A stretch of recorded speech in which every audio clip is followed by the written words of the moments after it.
Every morning, before the sun even rises, there's a prayer I say over and over. It's not for myself, it's for 5 women who left a mark on who I am. They are Rainalyn, Pearl, Veronica, Rysel, and Rachel. My wish is simple.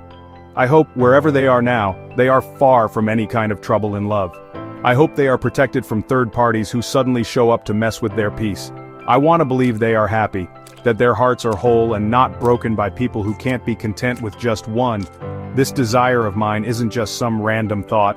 It comes from our experiences together, stories full of lessons, pain, and some sweet memories. Each of them taught me an important lesson about love and relationships. I don't want them to experience the pain of having a rival, or the feeling of being second best. The fear that an ex might come back to mess up their present is something I don't want to happen to anyone, especially not to them, who were a part of my life. I want to wrap them in an invisible wall that will protect them from complications, a wall made of loyalty and respect from their partners. Love should bring joy, not problems.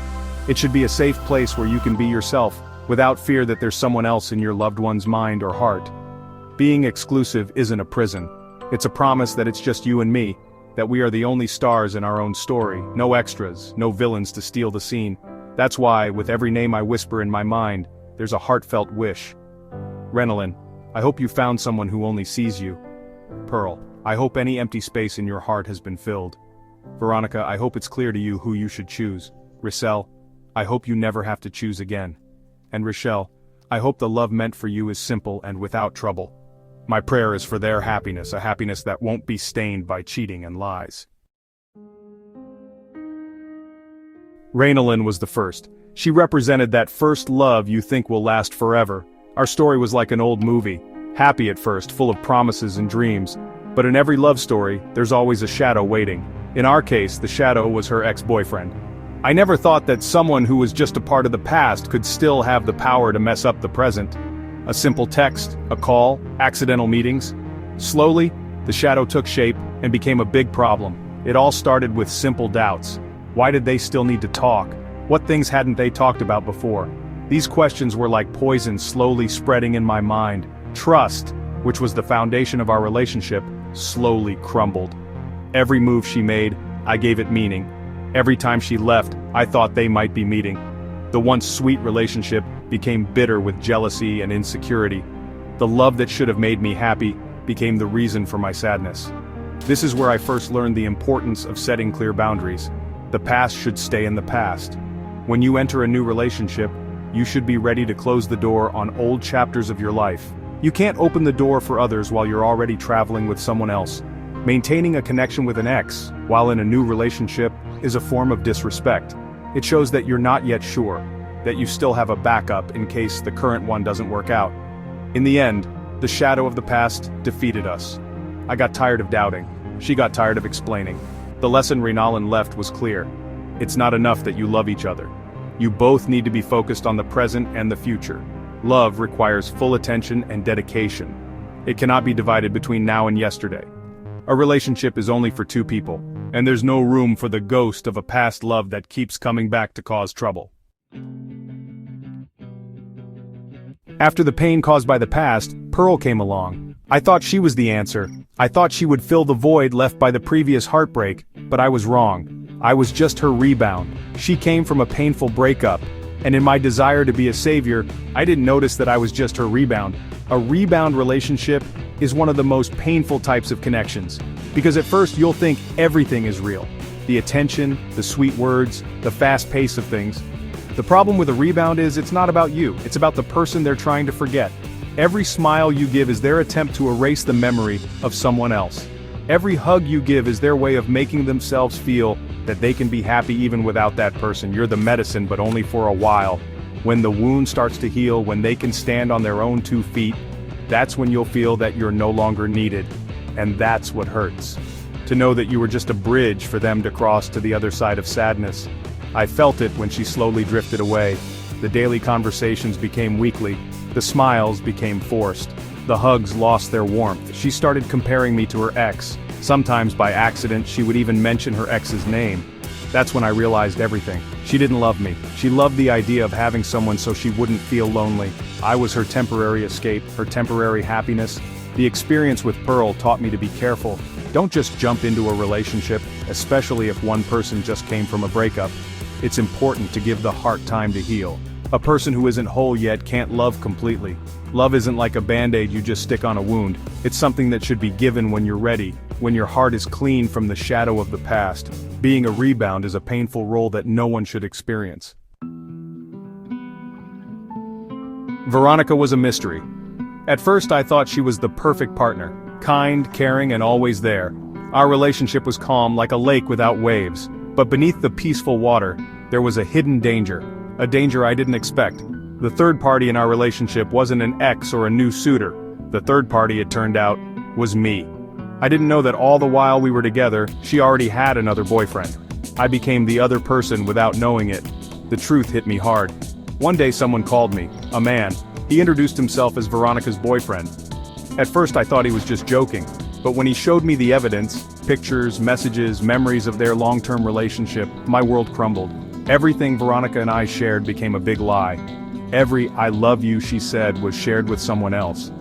Every hour we spent together was time stolen from her other relationship. The pain was double. First, because of the deception. My trust was shattered into pieces. Second, because of guilt. Even though I didn't mean to, I became part of a wrongdoing. I hurt someone else without knowing. The feeling that you were the reason a relationship broke apart is very heavy to carry. Veronica's mystery was actually wrapped in deceit. It taught me that cheating comes in different forms, and sometimes you become the villain in the story without realizing it. The lesson from Veronica is clear and painful. Being faithful isn't just about not having other relationships. It's also about being honest from the start. If you're not ready to leave your current relationship, don't start a new one. Adultery or cheating doesn't just destroy two people, but everyone involved. It leaves wounds that are hard to heal. My experience as an accidental third party gave me a deep understanding of why honesty is so important. After a string of heartbreaks, there came a point in my life where I was the one who made a mistake. This is the story of Rysel and me, a story marked by my own weakness. At that time, because of the fear of being hurt again, I tried to protect myself in the wrong way.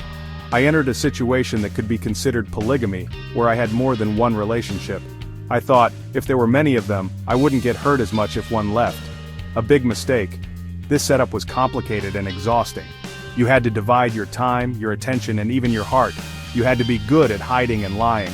Every day was full of fear that something would be exposed. Polygamy doesn't provide security.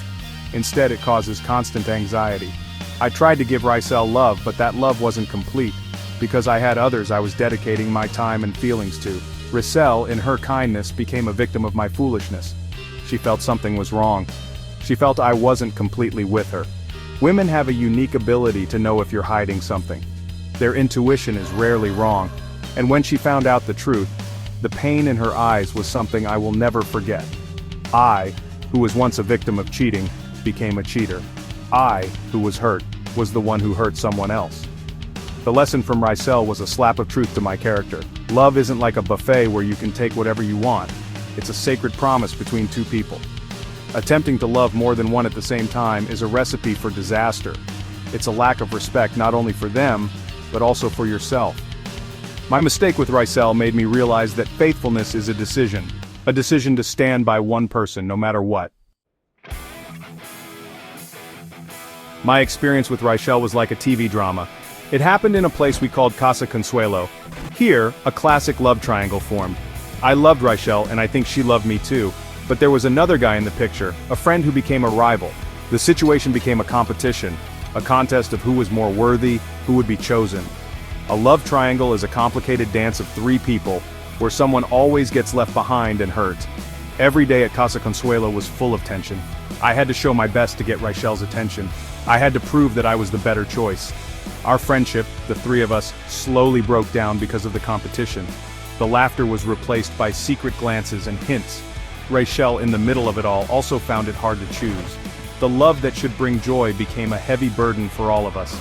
A love triangle destroys relationships, not just between lovers, but also between friends. It causes envy, jealousy, and resentment. In the end, no matter who is chosen, someone always loses. And often, everyone loses. Because the process of choosing is tiring and painful. Friendships will be broken.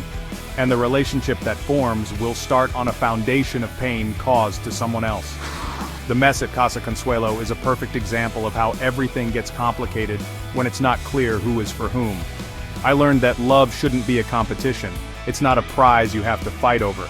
True love comes naturally and is freely given. If you have to fight for someone's attention and love, maybe it's not really for you. The story of Rachel and the love triangle at Casa Consuelo taught me to avoid situations where you have to choose, or you are the choice. Love should be simple.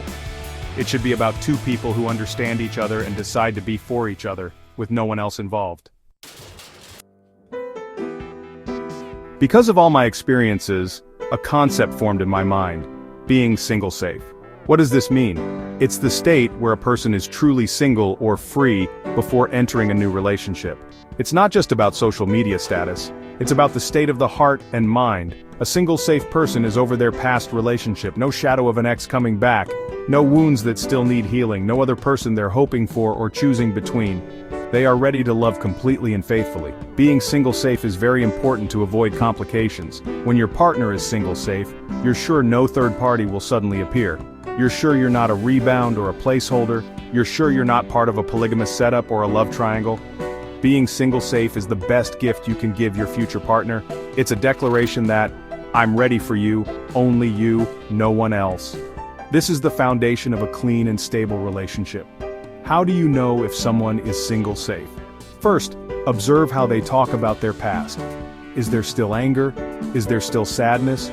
Or can they talk about it with acceptance and no heavy emotions? Second, look at their actions. Do they still have a connection with their ex? Do they still talk? Someone who has truly moved on can cut ties that are no longer needed. Third, listen to your intuition. Often your heart is the first to feel if something is wrong. My desire for everyone I've loved to be single safe is a wish for their peace. I don't want them to experience the pain I experienced. Choosing a single safe partner is a way of protecting yourself. It's choosing a relationship that has a high chance of succeeding because it started the right way. A beginning with no ghosts of the past, no placeholders, and no competition. A beginning that is pure, honest, and focused only on the two of you. The biggest fear in love is rejection. The feeling that you're not enough. The feeling that someone else was chosen over you. All problems with third parties, rebounds, and adultery stem from a type of rejection. When an ex comes back, it's like you're being rejected for the past. When you're a rebound, you're rejected when you're no longer needed. When there's a third party, your worth and your promise to each other are rejected. That's why my biggest dream for everyone is a relationship without rejection. Faithfulness is the only way to achieve this. Faithfulness is a daily decision. It's the decision to choose your partner every day, even when there are temptations, even when there are problems. Being faithful isn't just about not having a physical relationship with others. It's also about being emotionally faithful. It's about not giving space in your heart for others. When you're faithful, you assure your partner that they are your choice, and you will continue to choose them. My wish for no rejection for Renalyn, Pearl, Veronica, Rysel, and Rachel is a wish for their peace of mind. I want them to feel that they are enough, that they are worthy of a love that is whole and not tainted by doubt. Nothing hurts more than the thought that he might have someone else. That fear can destroy even the strongest relationships. Faithfulness removes that fear. It provides the security and peace of mind needed for a happy partnership. So for everyone who loves and is loved, my prayer is that we be faithful. Let's be true to our promises. Let's not let our partners experience the pain of rejection caused by our wrong decisions. Love should strengthen, not weaken. It should build up, not destroy. A relationship full of faithfulness is a relationship with no room for rejection. It's a relationship where two people both win every day. At the end of this essay, after looking back at the lessons from the 5 women who passed through my life, only one conclusion is clear. The key to a drama-free love life is simple: faithfulness and exclusivity. Love shouldn't be complicated. We only make it complicated through our wrong choices and lack of conviction. The stories of Renalyn, Pearl, Veronica, Rysel, and Rachel are reminders that love requires respect, commitment, and most importantly, honesty. To maintain a faithful and exclusive relationship, two things are needed. First, open communication. Talk to each other. Tell each other your fears, your doubts, and your needs. Problems that aren't talked about grow in the dark. Second, set clear boundaries. What's okay with you and what's not? Is it clear that talking to an ex is not allowed? Is it clear that your relationship is only for the two of you? Clear communication helps to avoid misunderstandings. Let's protect our hearts and the hearts of our loved ones from adultery and cheating. Let's not be the cause of others' tears. Let's choose to be faithful, not because it's easy, but because it's right.